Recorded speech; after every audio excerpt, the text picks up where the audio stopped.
Good morning students, my self प्रीतिया Poswal, government college Begu. बच्चों, आज का जो टॉपिक है वो बीएससी फर्स्ट ईयर के स्टूडेंट के लिए पेपर सेकंड का यूनिट 4 लास्ट यूनिट है बच्चों आपकी ये इस पेपर की।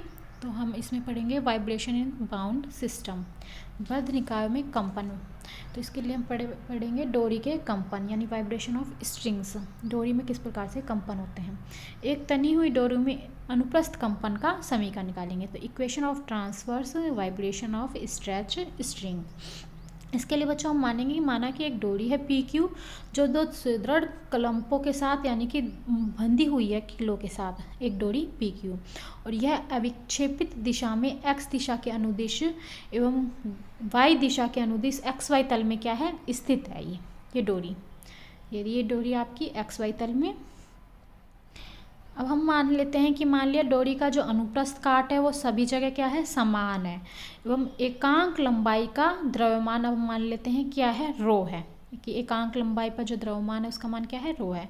तो जब डोरी कंपन करती है यानी कि डोरी पे हम जब कंपन कराते हैं तो इसकी लंबाई में कोई भी प्रभावी परिवर्तन नहीं होता है। लेकिन जब डोरी कंपन करती है तो इसकी लंबाई में क्योंकि प्रभावी परिवर्तन तो नहीं होता, लेकिन डोरी पर तनाव क्या होता है टी लगाने पर विस्थापित। तो ये डोरी है, इसका एक लघु भाग ए बी बराबर ये छोटा सा ये भाग है ए बी, इसको हम डी एस के बराबर मान लेते हैं। तो संवेग परिवर्तन की दर से संवेग परिवर्तन की अनुप्रस्थ दर क्या होती है, यानी संवेग परिवर्तन की दर D P upon D T बराबर होता है एम में, और ये हो जाएगा ए क्या होता है D two Y upon D T square, और एम क्या होएगा रो डी एक्स। यहाँ पर रो क्या है प्रत्येकांक लंबाई का द्रव्यमान है। तो ए बिंदु पर तनन बल का अनुप्रस्थ घटक क्या होगा, ए बिंदु पर माइनस टी साइन साई, ये ए बिंदु पर क्योंकि टी है तो टी साइन साई बराबर हो जाएगा minus T D Y upon D S, यानी कि वाई दिशा में एस के सापेक्ष अवकलन। इसी प्रकार पे बी पर तनन बल का अनुप्रस्थ का घटक क्या हो जाएगा टी साइन बी बिंदु पर, ये बी बिंदु पर, ये बी बिंदु को यहाँ से लेंगे तो ये हो जाएगा साई माइनस डी साई, तो हो जाएगा T sine psi minus D psi बराबर होगा T D Y by D S minus D by D S T D Y by D S. तो समीकरण 1 और 2 से परिणामी बल क्या होगा इन दोनों का, तो ये हो जाएगा T sine psi minus T sine psi minus D psi बराबर इन दोनों को ऐड करेंगे तो हमें पास प्राप्त होगा T D two Y upon D S square D S. ये एक दूसरे से क्या हो जाएंगे कैंसिल हो जाएंगे। तो इस चूँकि साई और साई माइनस डी साई बहुत लघु हैं, बहुत सूक्ष्म कण है, सूक्ष्म एंगल है कौन है, तो यानी कि साइन साई इक्वल टू को हम साई के बराबर मान सकते हैं यहाँ, और टेन साई क्या होता है हमारा D Y by D X, और sine psi minus D psi को हम tan psi minus D psi ले सकते हैं, और इसका मान क्या होगा D Y by D X minus D two Y by D X square D X. तो समीकरण नंबर इस 4 में हम D Y by D S के स्थान पर D Y by D X अगर हम लिखें तो हमें ए बी पर जो परिणामी बल प्राप्त होगा वो होगा T D two Y upon D X square D X. तो समीकरण 1 और समीकरण 6 से वेग में जो वृद्धि दर होगी वो परस्पर क्या होगी आपस में बराबर होगी। तो समीकरण 1 और समीकरण 6 से हम इनको आपस में बराबर करेंगे। समीकरण 1 में ये क्या है rho D X D two Y by D T square, तो ये बराबर हो जाएगा rho D two Y upon D T square D X बराबर हो जाएगा T D two Y by D X square D X. तो यहाँ से D two Y by D T square का मान निकालेंगे तो हो जाएगा T upon rho D two Y by D X square. और यही जो है समीकरण है यह तनी हुई डोरी में अनुप्रस्थ कंपन का समीकरण है। अब इस समीकरण को हम हल करने के लिए हम इसका सामान्य हल मान लेते हैं। मान लिया इस समीकरण का हल है वाई बराबर F V T minus X plus F C T plus X, तो हो जाएगा D Y by D T equal to V F dash, क्योंकि वी कॉमन आ जाएगा इसका करेंगे तो F dash plus C capital F dash. इसी प्रकार से दोबारा से टी के सापेक्ष करेंगे तो ये जाएगा V square F double dash plus C square F double dash, तो हो जाएगा D two Y by D T square, यहाँ पर वी बराबर सी अगर हो तो वी स्क्वायर कॉमन आ जाएगा और ये हो जाएगा small F dash double dash plus F double dash. तो similarly D Y by D X is equal to हो जाएगा एफ डैश, अगर हम x के सापेक्ष हो तो हमने t के सापेक्ष किया था, अब अगर हम इसी प्रकार से x के सापेक्ष अवकलन करें तो हो जाएगा D Y by D X is equal to F dash plus capital F dash और D two Y by D X square का F double dash plus capital F double dash, क्योंकि एक्स के सापेक्ष कोई भी, एक्स के सापेक्ष यहाँ भी कोई नहीं है और यहाँ भी कोई नहीं है अवकलन, वो कोई भी अचर पद नहीं है। तो समीकरण 7 में मान रखेंगे तो ये जाएगा V square D two Y by D T square की जगह रखेंगे V square F double dash plus F double dash, और ये T upon rho D two Y by D X square की जगह रखेंगे F double dash plus F double dash, ये एक से कैंसिल हो जाएगा तो वी स्क्वायर बराबर आ जाएगा टी अपॉन रो। यहाँ हम बोल सकते हैं वी बराबर under root T upon rho.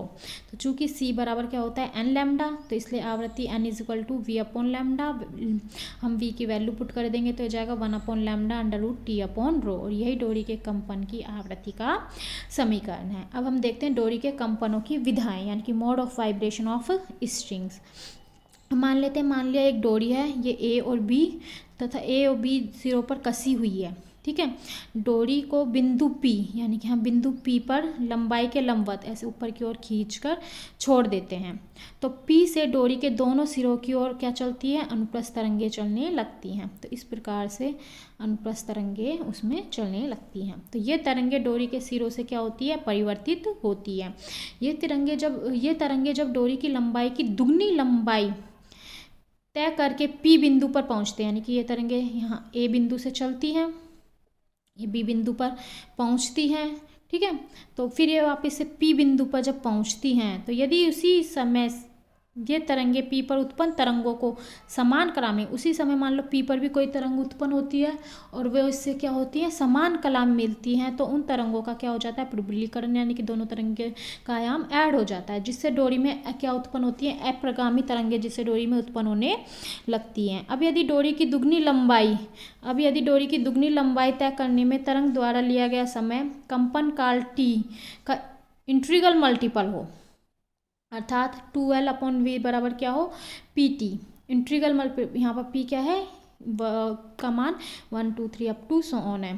तो हो जाएगा 2L is equal to P T V, यानी कि वी टी इक्वल टू, चूँकि वी टी इक्वल टू क्या होता है लैम्डा, तो हम यहाँ वी टी की जगह क्या रखेंगे, लैम्डा। तो 2L इक्वल टू हो जाएगा पी लैम्डा। तो हम अगर यहाँ से लैम्डा का मान निकाले तो क्या हो जाएगा 2L अपॉन पी। तो यदि डोरी के कंपन की आवृत्ति क्या हो, एन हो, तो हम जानते हैं वी बराबर क्या होता है, एन लैम्डा। तो यानी कि एन बराबर क्या होता है, वी अपॉन लैम्डा।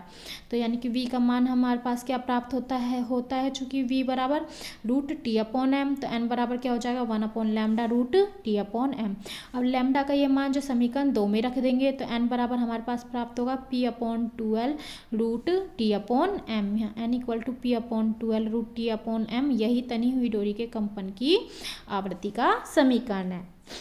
जब डोरी को किसी भी बिंदु पर प्लग किया जाता है, यानी कि उसको किसी बिंदु पर लगा दिया जाता है, तो एक खंड में क्या होते हैं, कंपन करती है, जिससे डोरी के मध्य एक क्या उत्पन्न हो जाता है, प्रस्पंद, यानी कि ए उत्पन्न हो जाता है, जिसका वो प्रस्पंद ए बनाता है, जिसका नाम हम ए रखते हैं। इस अवस्था में डोरी से उत्पन्न स्वरक को क्या बोलते हैं, मूल स्वरक, यानी कि फंडामेंटल नोट कहते हैं, और इसे प्रथम सनादि यानी फर्स्ट हार्मोनिक भी कहते हैं। इस प्रकार से अगर ये मूल स्वरक है, इस प्रकार से एक हो, ये ए एंटी नोड, ये यहाँ पर नोड। अब यदि दो पास वाले निस्पंदों के बीच की दूरी क्या हो, लैम्डा बाय 2 हो, तो एल बराबर क्या है, लैम्डा बाय 2। तो समीकरण 4 से डोरी के कंपन की जो आवृत्ति होगी वो क्या होती है, N1 equal to 1 upon 2L root T upon M. अब यदि डोरी 2 खंडों में कंपन करती है, अगर ये 2 खंडों में इस प्रकार से कंपन करती है, तो बीच में क्या बनता है, नोड बन जाता है, या नोड, और ये क्या है, एंटी नोड। इसको बोलते हैं प्रथम अधिस्वरक या द्वितीय सनांदी कहते हैं। तो इसके मध्य में एक निस्पंद यानी कि एन बनता है, जो उत्पन्न स्वरक इसका क्या कहलाता है, प्रथम अधिस्वरक यानी फर्स्ट ओवरटोन, अथवा इसे द्वितीय सनादि या हम सेकंड हार्मोनिक्स भी कहते हैं। तो इस अवस्था में एल इक्वल टू क्या हो जाएगा, लैम्डा बाय 2, और दोबारा लैम्डा बाय 2, यानी टोटल हो जाएगा 2 लैम्डा बाय 2, अथवा हम बोल सकते हैं lambda is equal to 2L upon 2। यहाँ से लैम्डा का मान निकाले तो यानी कि डोरी के कंपन की जो आवृत्ति होगी वो N2 इक्वल टू क्या हो जाएगा, 2 upon 2L root T upon M. अब यदि डोरी 3 खंडों में कंपन करती है तो अर्थात डोरी के मध्य में 2 निस्पंद बनते हैं और इसे क्या बोलते हैं, द्वितीयक अधिस्वरक या तृतीय सनांदी कहते हैं। तो 3 है इसलिए λ/2 λ/2 और λ/2 यानी कि 3 λ/2 हो जाएगा। तो लैम्डा का मान 12/3। तो इसलिए डोरी में उत्पन्न स्वरक की आवृत्ति जो होगी वो क्या होगी, N3 = 3/12 √T/m। तो इस प्रकार से उत्पन्न आवृत्तियाँ हार्मोनिक श्रेणी बनाती हैं, जैसे अर्थात N1 अनुपात N2 अनुपात N3 लगभग क्या होगा 1:2:3। यदि डोरी को एक सिरे से डोरी की 1/3 लंबाई पर स्पर्श करके कंपित किया जाए तो ऐसे ही 3 खंडों में कंपन करने लगती है, जिससे तृतीय सनांदी सुनाई देता है। इस प्रकार विभिन्न बिंदुओं पर स्पर्श करके डोरी की विभिन्न विधाओं में हम कंपन कर सकते हैं और से विभिन्न सनादी सुन सकते हैं। तो उम्मीद करती हूँ आपको समझ में आया होगा। फिर भी कोई प्रॉब्लम हो तो आप व्हाट्सएप के थ्रू पूछ सकते हैं। Thank you.